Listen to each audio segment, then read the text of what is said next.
Republicans who largely ignore this sort of thing, with the exception of folks like Senator Isaacson, do they do so at their own peril? How do they look in the process?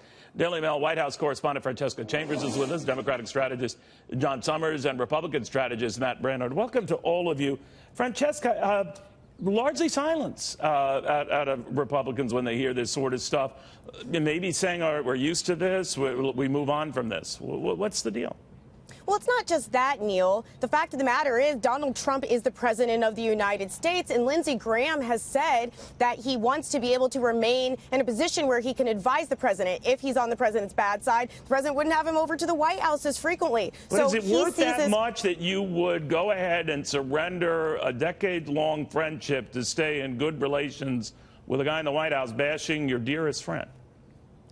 Well, again, Donald Trump is the one who's sitting in the White House, and John McCain is no longer around to defend himself. He has Meghan McCain defending him, as you pointed out earlier. But as far as foreign policy goes and being able to shape that, Donald Trump is the one who's sitting in the chair. He's the commander-in-chief. And so Lindsey Graham has said repeatedly that he feels that the ability to be able to advise the president on foreign policy, which so many times he had said that he disagreed with him on some of those issues, to be able to steer him on what Graham sees as the right track, has outweighed that consideration. Matt, I don't know. I mean, I know you're a former Trump campaign director. It just seems weird. No, I have to push back against this narrative that somehow this is bashing or a feud. These are really concrete public policy critiques of positions that were taken and actions that were taken regarding the Mueller investigation. This isn't something down, underhanded or dirty or crude. These are public votes he took, and that record is open for criticism. And I'll tell you something, maybe we can reconsider criticizing a politician's public record when the left lays off and stops vilifying Ronald Reagan, because that never ended. John McCain did not hide the fact that he passed along that dossier early on, not knowing its origins, not knowing or caring whether it was Donald Trump or anyone else, just saying as a patriot that it was a big enough concern of his to pass it along. And somehow, after the fact, he's vilified for that. I could see what you're saying about votes on this matter or that matter. It's not vilification. It's an honest criticism of that and his vote for the ACA, which was a massive betrayal of his public position on the matter. But where did you ever hear that John McCain, going into that night and that famous vote to turn it down, was going to vote for it? No one I talked to who followed that very closely said that was the case. He campaigned against it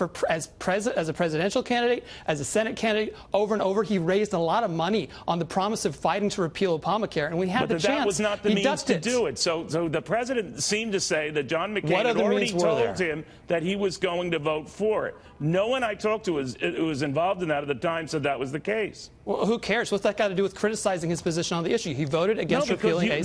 That's fair. The president might have lied about it. Does that bother you that the president might have lied about what a dead man did? Lied about the fact that he repeatedly said he opposed Obamacare? That No.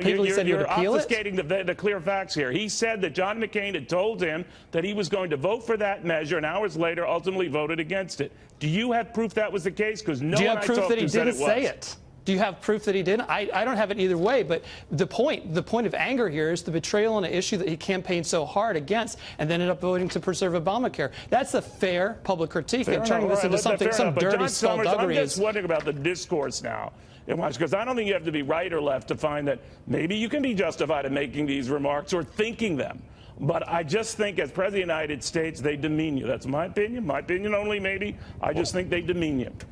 Yeah, I don't think you get a pass on criticism of your public record just because you're no longer with us. All right, John, again, we've never seen when I understand your allegiance to the president, Matt, and that's wonderful. But John, I'm wondering about the discourse and the debate this sets going forward. Do you worry about that? Yeah, and I agree with you. I want to go back to the FBI report real quickly because this can't be left unchecked. What the president is mad about is he's mad at John McCain doing exactly what he should have done, which is turn that over to the FBI. Contrast that to what the president did and actually tried to use that information, created an open line of communication with the Russians who very clearly meddled in our elections. And that part can't go unchecked.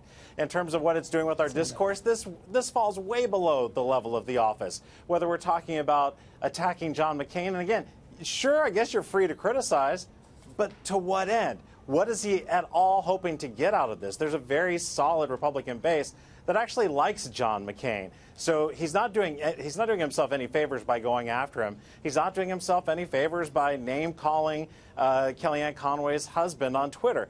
all of these things fall below the level of the office. He's got way too much executive time on his hands when there are major issues out there that he could be working on. Francesca, he's got a good economic about. story to tell, a very good market story to tell, and I think he steps on that message. Again, this is my opinion, but I am wondering about the muted response he gets from Republicans who maybe don't want to trigger a Twitter war or back and forth, so they suck it up and they take it, realizing he is the leader of their party, the leader of this country. I get that. I understand that. I can even kind of respect that. But there is a line that now and then they can cross, or at least test it, can't they?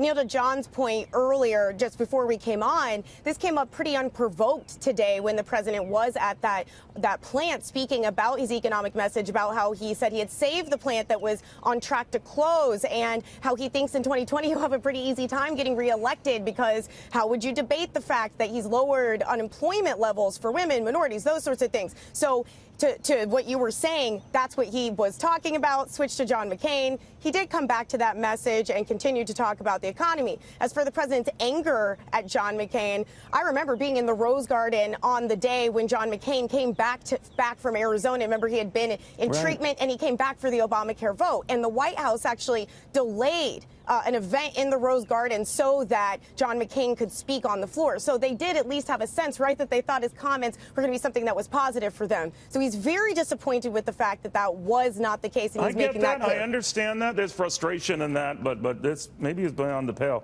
But we'll see. Guys, I appreciate all of you taking your time and your perspective on this.